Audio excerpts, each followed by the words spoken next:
As Velo3D prepares to go brrr like a money printer to quickly meet strong demand fueled by defense and aerospace, its financials still reflect the costs of scaling an advanced manufacturing platform.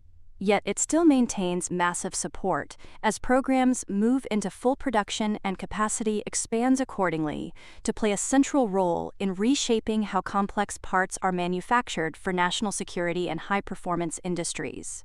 For the full year 2025, Velo3D's revenue was $46 million, up from $41 million in 2024, with fourth quarter revenue of $9.4 million.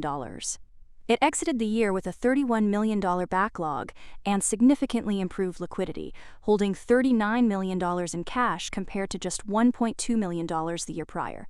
This improvement was driven by a $30 million capital raise and a $15 million debt-to-equity conversion that reduced debt by roughly 60%. Losses remain substantial, with a GAAP net loss of $71.4 million, though non-GAAP losses improved to $41.3 million. Management expects revenue to grow to the $60 to $70 million range in 2026 and anticipates reaching positive EBITDA in the second half of the year, alongside improving margins that could exceed 30% later in 2026. CEO Arun Jeldi emphasized strong and growing demand, particularly for its rapid production solutions business, as customers shift from prototyping to full-scale production. Record bookings were reached in the fourth quarter, reinforcing what management sees as a durable demand trend, especially in defense, where supply chain resilience and speed are becoming critical priorities.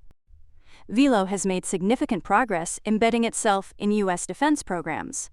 It became the first additive manufacturing vendor qualified by the U.S. Army's Ground Vehicle Systems Center, a key validation that opens the door to broader military adoption. A cooperative research and development agreement with the Army further deepens collaboration on solving supply chain bottlenecks. These efforts are part of a wider push by the Department of Defense to modernize manufacturing and reduce reliance on constrained supplier networks. This positioning is translating into meaningful contracts. A $32.6 million award tied to Project Forge places Velo at the center of efforts to eliminate production bottlenecks across defense systems, while a multi-year $11.5 million agreement with the defense prime marks a shift into sustained, full-rate production. Additional work with the U.S. Navy, including a $6 million program to qualify copper-nickel alloys for naval use, and Army-backed materials research initiatives with industry partners, further demonstrate an expanding footprint across military branches. Velo highlights that as these programs scale, manufacturing demand can increase rapidly, sometimes requiring multiple production systems within months. This dynamic underpins Velo's long-term strategy.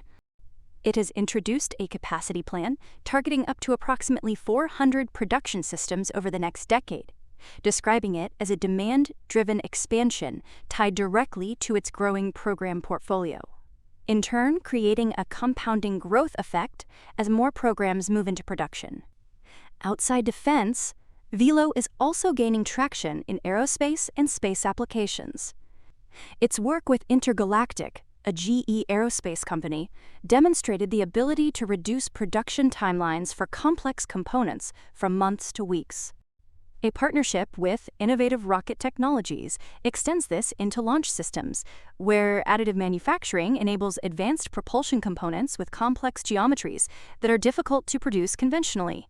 On top of that, integration of advanced software tools enhances precision and repeatability in manufacturing, while achieving AS9100D certification confirms that its processes meet strict aerospace and defense quality standards. This certification is particularly important for expanding relationships with major contractors and government agencies. Then, to support its long-term capacity build-out, Velo is pursuing financing strategies that minimize shareholder dilution, including asset-backed debt and potential government-supported funding.